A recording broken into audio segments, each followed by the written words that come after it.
Good evening, the 7 p.m. news for this Wednesday, 3rd of November. The leader of the opposition, Sébastien Pillay, says he will continue to question the government's action as the opposition in the National Assembly. He was reacting to the altercation in the National Assembly yesterday afternoon with Speaker Roger Mancienne. It resulted in all the opposition members leaving the floor. As the opposition, it is our role to ensure that the government delivers. And people may not like us asking the government questions, but we have to ask the questions. And I think this reaction comes out because I've been asking a lot of serious questions of the government lately. Not lately, but ever since I've taken my seat in the Assembly, I've been asking serious questions about what the government is doing, and I will continue to do so. My role as the leader of the opposition in the Assembly is to do that, just that. Defend the opposition in the Assembly, because the opposition is not just the 10 members in the Assembly. The opposition is the 28,000 people who did not vote for the government. But it has also a role constitutionally to fulfill. And I have to be allowed, according to the Constitution, to fulfill my role. And to me, when the Speaker makes reference to his government, it calls into question the impartiality of his office. And to me, that should be something that the media should explore. Because impartiality is extremely important for the country to have a strong and vibrant democracy.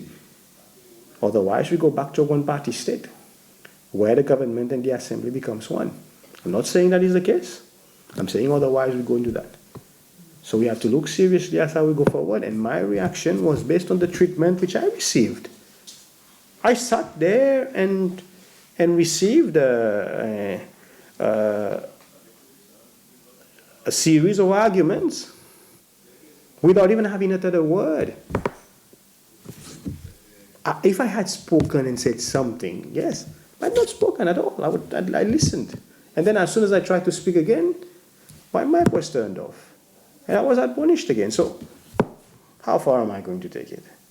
So as long as it keeps happening, I will have to react. That is the case. Members of the National Assembly have by a majority supported the replacement of the Town and Country Planning Act with the new Physical Planning Bill. They agreed that new provisions proposed in the draft law will help solve numerous problems being encountered at district level, at the same time redress some of the discontentment amongst the population, such as to regain access to some of the beaches where there have been constructions. Vice President Ahmed Afif today presented the bill, which he said has taken almost a decade to finalize. He said that the Planning Authority will have more powers under this new law that seeks to better manage the country's resources. It is the second time the bill is presented to the Assembly. The first time it was approved by the 6th Assembly, but for some reason it did not receive the assent of former President Danny Faure. Amendments to the Companies and Associations Act will help these entities to be up to date with their obligations under the law. The National Assembly approved the amendments yesterday afternoon.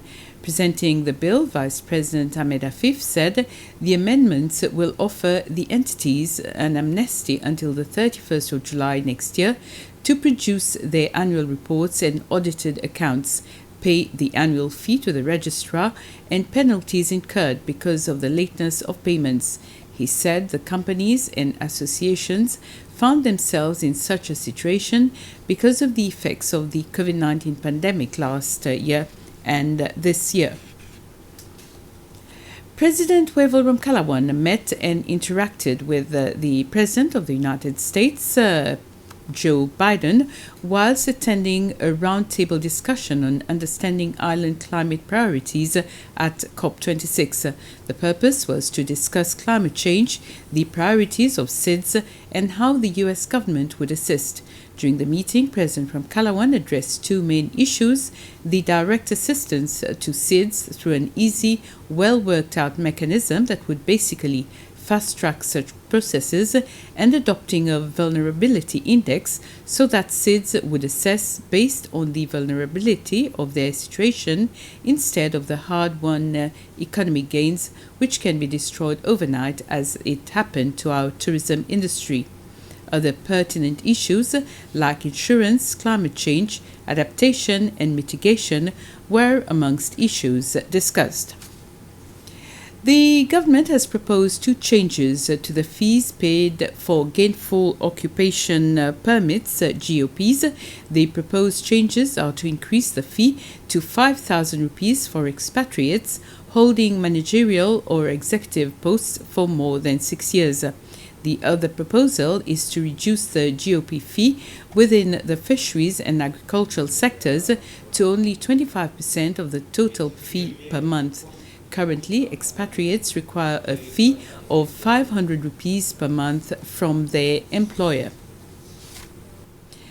We have now come to the end of this news summary. I'll be back at 8 with the news in Creole. Thank you for watching.